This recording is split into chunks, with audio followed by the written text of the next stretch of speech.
to Make, Share, Grow, a podcast about art making and the creative process. I'm Julie Marriott, painter, mother, and lover of bold and joyful color. Come on into my studio.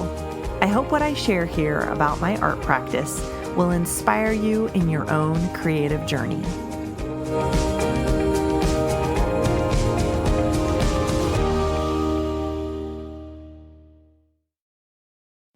Hello, friends. Here we are at week 5 of documenting my making of this new collection of paintings. Now, this week is going to be a little bit different because it was a pretty quiet week for me creatively. We all have down weeks, of course, and so I wanted to be perfectly honest and real life with you guys and say this was a quiet, kind of a down week for me. I was not feeling well earlier in the week, and so I took a day completely off, and I just basically finished one painting this week. I was hoping to get more done, but my canvas shipment hasn't arrived yet. It was supposed to get here on Tuesday and is delayed because of winter storms across the country. And so I really don't know when they're going to come. And so I've run out of canvases, and I think I'm just going to circle back and start kind of tweaking other paintings, tweaking the paintings earlier in the collection, and sort of start doing those finishing moves on them. I know I said that I wanted to kind of get all the way through the whole collection and then start kind of tightening up the paintings, but change of plans. I think that's what I'm going to be doing this next week until my new canvases come and I can start some new paintings. So I really just worked on one piece, and this one I was really kind of excited about because it was something different. It was lilies, and I was sketching them. This is a funny story. I was sketching them, and I was just going with the flow, and I wanted to do kind of large blooms. And so I was, just kind of getting into it. And then when I was done, I thought, oh, these ended up huge.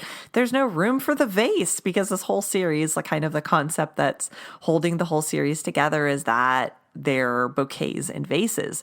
And so there's just room for like a little bit of a hint of a vase at the very bottom, but the lilies completely took over the painting. And then I did my underpainting, and it was hideous. But it's funny because that didn't even bother me, because I know at this stage it's going to it's going to go on a whole journey. This painting is going to go on a long journey, and it's going to be transformed. And really the beginning layer has nothing to do with what the end result is going to be. It's just a way of getting down some color and giving me something to respond to as I work on the painting, as I continue it. And so, anyway, it was horrible. It was probably the ugliest beginning to a painting ever, but it was fine. And then I just kept layering on it. And now I think it's one of my favorite paintings in the whole collection. It just is really full of life and vibrancy.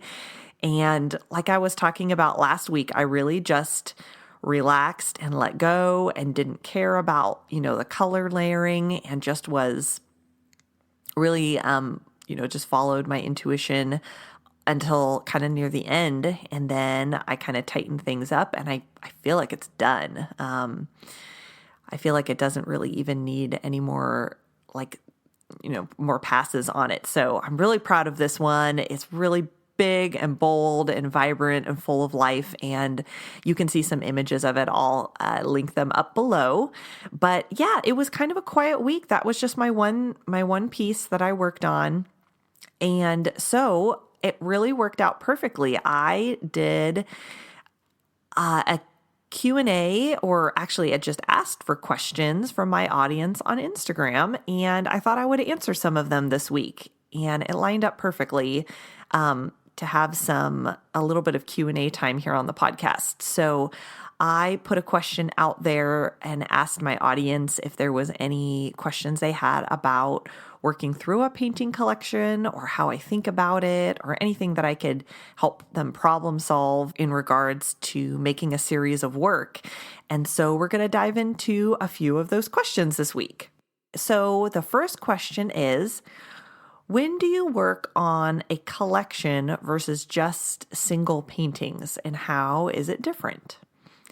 So I almost exclusively work in collections of paintings now because I feel like it's just fits how I like to think about my work so much more than individual paintings. And it kind of gives me a structure that helps me feel more creative than having the whole world of painting possibilities open to me. So I did a lot of paintings that were just single standalone paintings back before I became a professional artist. And they were just sort of for people's birthdays, for my own, fun and interest. And they were just kind of disconnected and they didn't, really have anything to do with one another. They could be landscapes, they could be flowers, they could be animals, they could be all the things.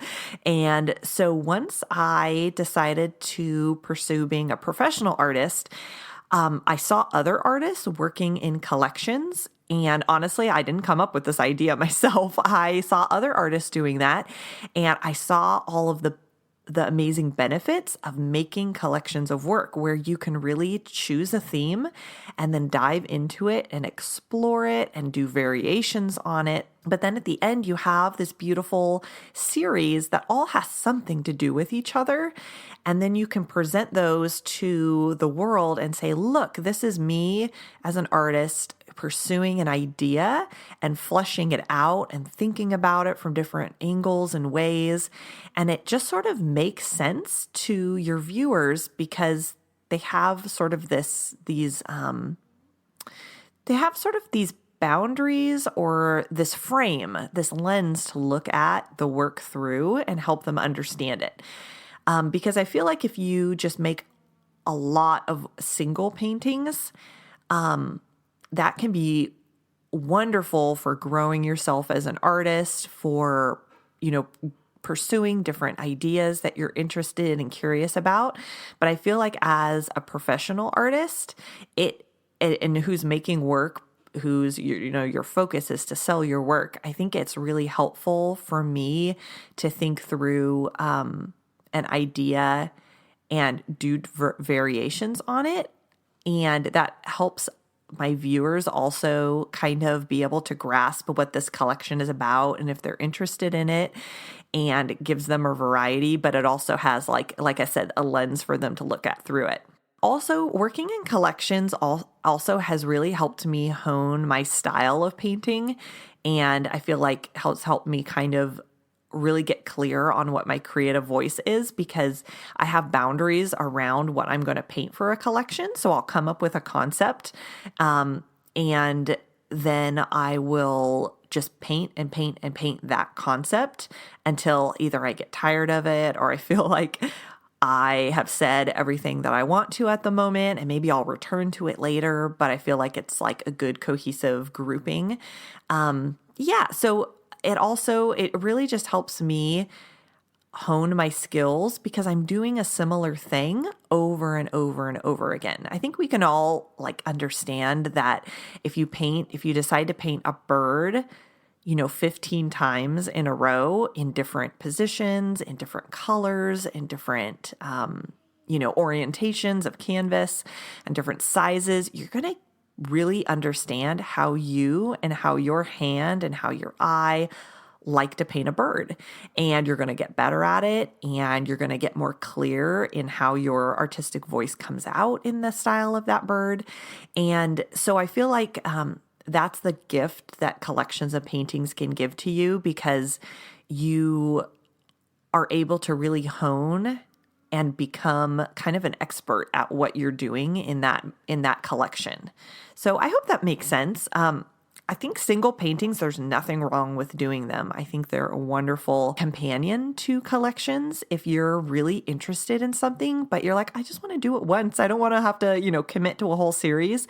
Just do it once. Just grow yourself as an artist and make that thing. Or if somebody asks you to paint something specific that you would like to do, just do that one thing. And follow your curiosity. But I think there's a lot of benefits to collections. And then also when it comes to selling your work, creating a group of paintings and then putting them all out for sale and offering them to your audience all at the same time is really helpful, because then you can kind of be in that creation mode, and then you can kind of step back from the creation mode and allow that side of yourself to rest while you market them and sell them and package and ship.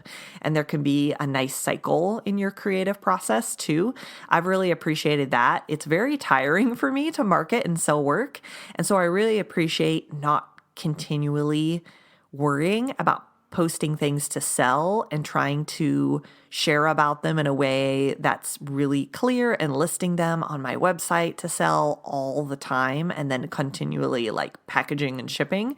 I know that there's sort of this season for that in my creative process after I've had a long season of creativity and of producing the work. So the next question I have is, do you put a lot of pressure on yourself to make a collection super cohesive, or do you just let it go? I feel like this can be a really personal choice. So I'll just talk from my perspective. When I think about a collection, the collection needs to be cohesive in some sense. And I generally pick a visual subject that's going to make the collection cohesive, but it could be a color palette that you want to have be cohesive over like a bunch of different subject matters that you really want to explore, the warm colors of summer. And so you're going to, use that same sort of color palette in a bunch of different paintings, or you're going to say, I'm going to use, this certain mark making technique across a bunch of different paintings, or, any of those ideas or tons more. I generally pick a subject matter that's going to be the connecting factor in my work. And so like for my last painting collection, for my garden grown collection, it was birds in sort of a garden setting with flowers growing upwards that felt like they were coming up from the ground. And so that was my container, that was my lens. And then I explored a bunch of different color palettes and the birds doing different things, different types of birds, different types of flowers, different compositions.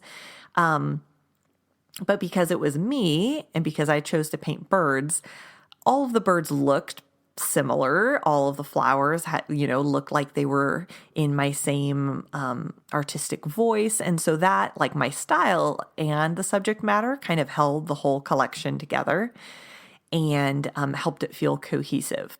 I think I do try to look across all of my paintings, and after I've gotten through like 3 or 4 paintings, I think. I feel like earlier than that, it's too early in your first or second paintings, but after like 3 or 4, I kind of get a sense of how I'm interpreting my subject and how, loose I'm painting, or how tight and detailed the paintings are, how I'm kind of thinking through the idea that I've come up with. So like say, for example, the birds.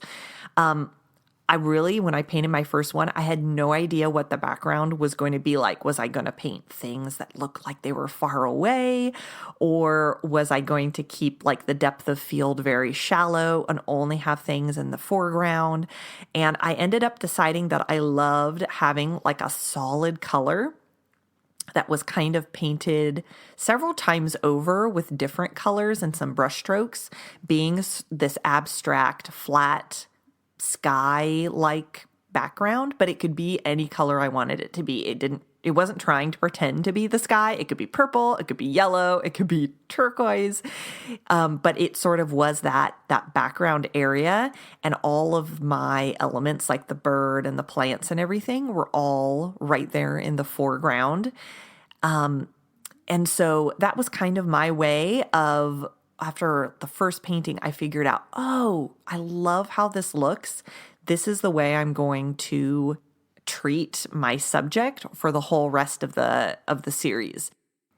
So personally, I do feel like I create more clear guidelines for myself than maybe other artists do for a collection, where if I have kind of settled on how I'm resolving, my subject, and like how clearly I'm painting it or how loosely I'm painting it, I like the collection to feel cohesive and to all be that same similar vibe. And I think that's a good way of thinking of it. That's how I think of it, is the collection vibe. And if they're all going to be very like crisp and clear, and the birds are going to be defined and the plants are going to be defined, and there's going to be sort of a shallow depth of field in the painting, and there's going to be a painterly background to it with some brush strokes on that sort of flat sky area. I personally enjoy doing that same sort of concept across the whole collection. And so, yeah, that's also what I'm thinking about with the collection that I am making right now. Now that I'm on the 6th painting of the collection, I have a really good feel for the vibe of the collection, and I know how clearly I want to paint things, and I know how much kind of the level of texture that I'm going for, and I just generally like making things match in some way. And so I kind of have the process that I work through with each piece that's kind of similar. Like I mentioned in another episode, I start out with more of a drippy underlayer, then I build up texture, then I swipe on more texture with the Catalyst wedge. And so I kind of follow a similar working process for each one. So each painting comes out with the same sort of amount of layers and amount of texture, and ends up having a similar vibe. I enjoy that cohesiveness across my collection of work because I think it helps them feel like a family, like they all belong together. And yeah, but that's just a personal choice of mine. I think that it's possible to create a collection of work that's much more varied, as long as there is a concept that is holding the collection together, like a color palette or like a subject matter or the type of mark making that you're using. So I think it's also just comes down to personal choice. Okay, here is our last question for today, and this is a fun one. How do you pick your colors? How do you know what to use and what works with your color palette? So again, color is such a personal thing. So I'll tell you how I think through color. I was trained as an artist. I went to art school, and I took several painting classes and drawing classes. And so kind of the framework within which I think about color, that I was taught color, and that I went on to teach at an art studio for a while, all of those experiences have given me sort of a framework within which I think about color. And I think about color in a couple different ways. So I think about how warm or cool my color palette is. And I think about how intense or how neutral the colors are.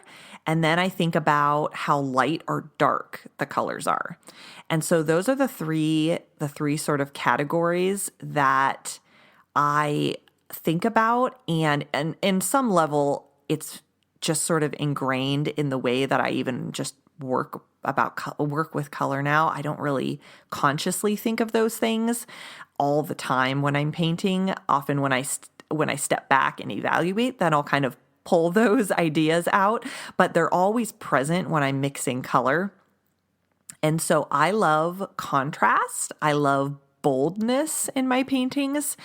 And so I try to use contrasts of those different color ideas.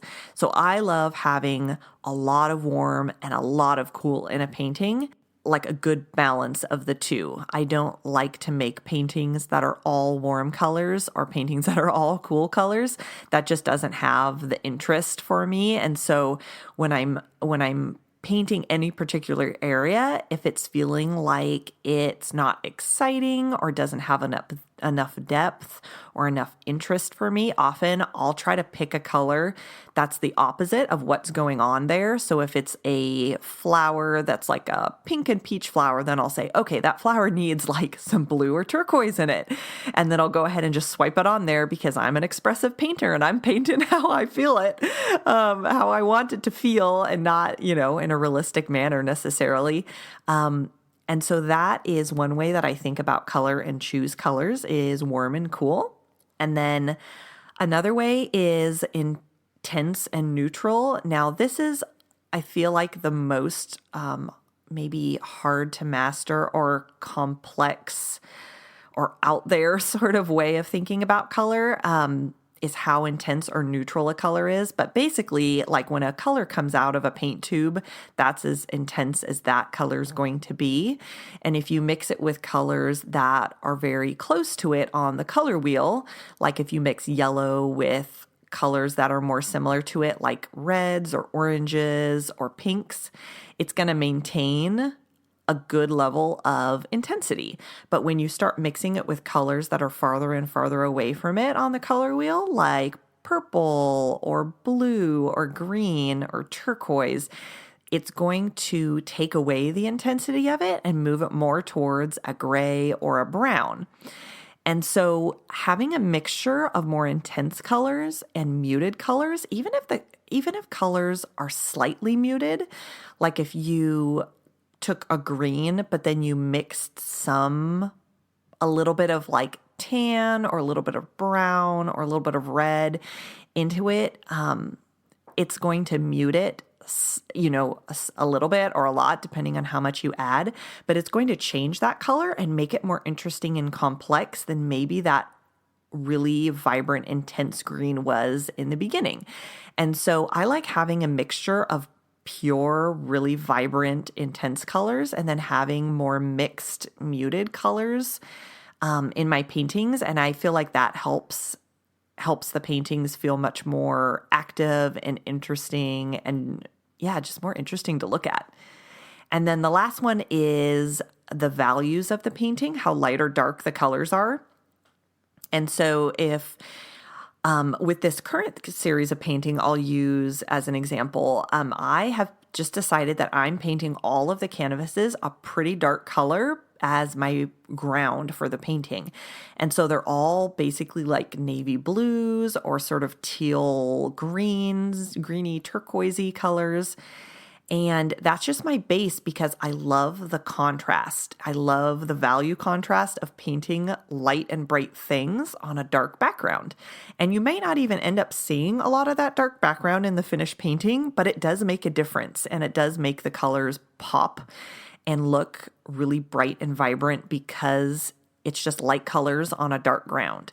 And then if I'm painting a flower that's kind of all medium and light, I like to bring in darker colors as sort of accents to it to help it have more of a full, rich look to it. And so I like to use a variety of values in my paintings. So that's how I think about colors. I've worked with color all my life in different ways. As a kid with colored pencils, as I got older, I would paint with acrylics. Then I majored in art, and then I taught art, and now I'm a professional artist. And so I've been working with color, and it comes very naturally to me now. I barely have to think about it as I'm working. It's just very intuitive. And I think that anybody can get to that place if you work with color enough and you get familiar with the colors that are on your palette again and again and their interactions with each other. And I have, I would say, a kind of limited color palette. I maybe have like 12 colors that I work with over and over and over, but I just mix them in different combinations, and I can make paintings that feel fresh each time because I'm so comfortable and so familiar with my color palette, and I know how the colors interact with each other, that I can kind of tweak things and make new combinations and really just find variety in that limited number of colors because I know them so well and they're like my old friends. So I hope that helps you think through color and brings a fresh approach to your paintings.